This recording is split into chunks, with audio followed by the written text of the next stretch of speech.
We'll have Ring Out the Band for you after 11 o'clock this morning. We will play you an intro to a famous popular music song, but only give you one instrument at a time. So if you fancy having a pop, see if you can identify it first. We'll get to that when we get to that. First this morning, we're talking about whether coronavirus and COVID-19 and lockdown and the last few weeks and months have made you really think about your own health and your own body and pay a little bit more attention to it. Well, joining me now is Fiona Lunt, who lives near Marlborough. She has decided to do exactly that, focus on health a whole lot more. Good morning, Fiona. Good morning. So, do you think generally then people are more aware of their own fitness levels, their own health? Do you think people are looking after themselves a bit more at the moment? I think certainly for me and people I know, I think lockdown gave us an opportunity for a bit more time. We're not rushing around, we're not commuting as much, to kind of have an option as to whether we just kind of did something with that spare time or wasted it. And I think quite a few people have taken the opportunity to focus on their body and kind of make changes to their life. So was it really the pandemic that made you decide to get fitter? You mentioned it was the time element, and all of a sudden we have this time that we've never had before. So investing it wisely, I guess. Yeah, I mean, for me, it started kind of just before shutdown. So it was a bit of a challenge carrying on with the fitness program that I've started. But I think of all of us, you know, particularly of a certain age, I kind of just was finding, how have I got to here? How does it hurt when I move my shoulder? And just little things like that. And I thought it's only going to go one way unless I start to make changes. I kind of got involved with a group that's led by a guy called Fruci, who does kind of specialist focused training in the Wiltshire area, and that's kept me going really through lockdown and hopefully beyond. I think we all reach a stage, don't we, when you go to sit down or you get up from the sofa and you start going, like that's the first thing that you do, isn't it? Yeah. I'd love to know, though, Fiona, what the hardest part about making that decision was to improve your lifestyle. You know, is it the things that you have to give up, or was it actually finding the motivation to do some sort of exercise? It sounds really cheesy, but I think the hardest thing was taking the very first step, which was, for me, was going to an evening class. And I remember going on a March evening, it was raining, it was windy, I literally felt sick, forced myself to do it, and it's taking that first step.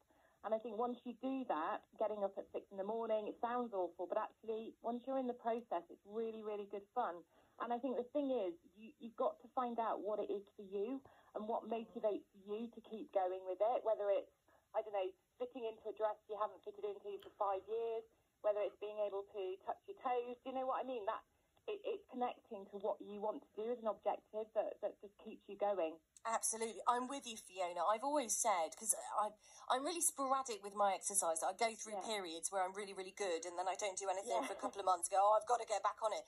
And actually, for me, it's running, and it's because I get maybe 45 minutes to myself, and it's time for me. Yeah. Actually, putting one foot in front of the other isn't too bad. It's the effort of putting on the trainers and getting out the door, which I find the hardest thing to do. Yeah, it's almost like, don't think about it, just do it. We spend so much time thinking, can I be bothered? Do I want to do it? It's going to be too hard. And actually, it's just like, okay, deep breath, just do it. I'm with you. And do you think, generally speaking, you know, more people are aware of, our own health and doing things, but actually, is that a good thing when it comes to, I don't know, protecting our NHS and looking after our GP surgeries? You know, is this something that you think might continue? You know, this newfound enthusiasm to try and get us all a bit fitter? I really hope it does. And I'm kind of an example of someone who never thought, I never ever in a million years dreamed I'd be doing what I'm doing today. And I think, anyone listening, the whole point is just anyone can do this, anyone can get fitter, anyone can make those small steps, like you say, that can protect the NHS, protect yourself, give yourself and your family a better quality of life.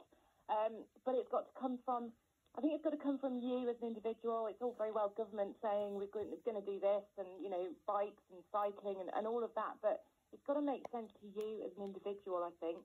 Yeah, and you've got to make that decision. There's nobody else that can really make it for you. Yeah. You're the one responsible for putting your trainers on, Absolutely, but there's lots of support out there that once you've taken that decision, there's so much support out there and the right support for you if you kind of look for it. And I'd honestly encourage anyone, from my situation, it's a woman of a certain age approaching 50 who's never really done anything fitness-wise in her life. And actually I'm thinking, why didn't I do this before? Oh, good for you, Fiona.